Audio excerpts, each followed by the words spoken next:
મહીસાગર, ખેડા તેમજ આણંદ જિલ્લામાં વરસાદ ખૂબ જ ઓછો વરસતા વણાક બોરી ડેમમાં ગત વર્ષ કરતાં ઓછા પાણીનો સંગ્રહ થયો। મહીસાગરના નીર, ખેડા તેમજ આણંદ જિલ્લાના ખેડૂતો માટે જીવાદોરી સમાન છે। ચોમાસાના સમયમાં આ ડેમ હજુ પણ ઓવરફ્લો ન થતા આ વર્ષે ખેડૂતો અને આ બે જિલ્લાના રહીશો માટે વિકટ પરિસ્થિતિ ઊભી થઈ શકે।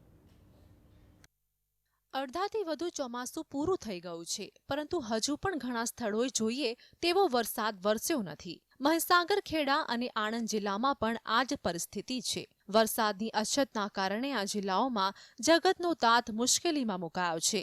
એક તરફ ખેતીનો ખર્ચ વધ્યો છે, તો બીજી તરફ નહેરમાં પાણી ન મળતા ખેતરમાં ઊભા પાક સુકાય કે બળી જવાનો ભય ખેડૂતો વ્યક્ત કરી રહ્યા છે। તેથી ખેડૂતો પાક બચાવવા માટે વેચાતું પાણી લઈ રહ્યા છે। એટલે અત્યારે બધાને પાણીની તકલીફ છે અને કેનાલોમાં અત્યારે પાણી નથી, તો કે હેડો ભાઈ આપણને મળશે, કોઈ આશા રખાય એવી નહીં। હવે ખેડૂતોને જીવવાની મુશ્કેલી છે। આ કૂવામાં લોકો 150 રૂપિયા કલાકે લે, પણ લેવું પડે પાણી વેચાતું, ના લે તો મારે રવિ બગડે, ખાઈએ શું ફરી આવતા વર્ષે। અમારે અહીંયા વરસાદ ના પડે તો 25% જેટલો અમારે અહીંયા ફરક પડે, સુકારો આવે, અને બાકી આગળના ગામડાને તકલીફ થોડી વધારી પડે એમ। અમારે અહીં વીઆર ડેમ આવેલો છે, તો એના લીધે અમને 25% તકલીફ પડે પાણીની, બાકી આગળના ગામડાઓને તકલીફ પડે। અહીં વરસાદ અત્યાર સુધીમાં પડ્યો ઓછો છે।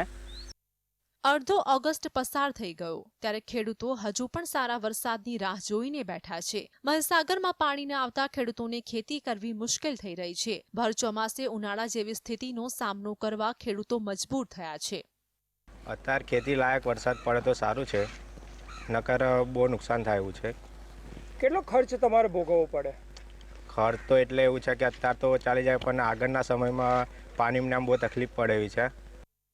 જો સમગ્ર ખેડા જિલ્લાની વાત કરવામાં આવે તો વર્ષ 2023માં જિલ્લામાં 30.9 ઇંચ વરસાદ વરસ્યો હતો, જેની સામે ચાલુ વર્ષે અત્યાર સુધીમાં 20.34 ઇંચ વરસાદ થયો છે, જેના કારણે નદીમાં પાણી નથી। તો બીજી તરફ ખેતીમાં વધી રહેલી મોંઘવારીએ પણ ખેડૂતો પર બોજ વધારી દીધો છે। તેવામાં જો સારો વરસાદ નહીં આવે તો ધરતીપુત્રોને મોટી હાલાકી વેઠવાનો વારો આવશે।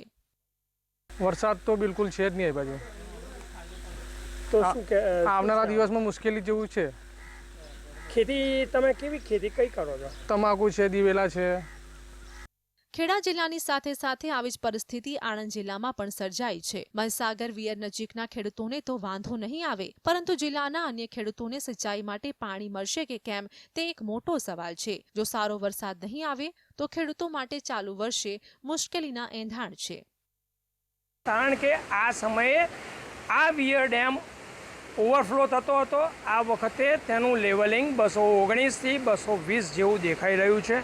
હવે જોવું રહ્યું કે ઉનાળામાં ખેડૂતોને સિંચાઈ માટે પાણી આ ડેમમાંથી કેવી રીતે મળશે। શીતલ ભટ્ટ, GSTV।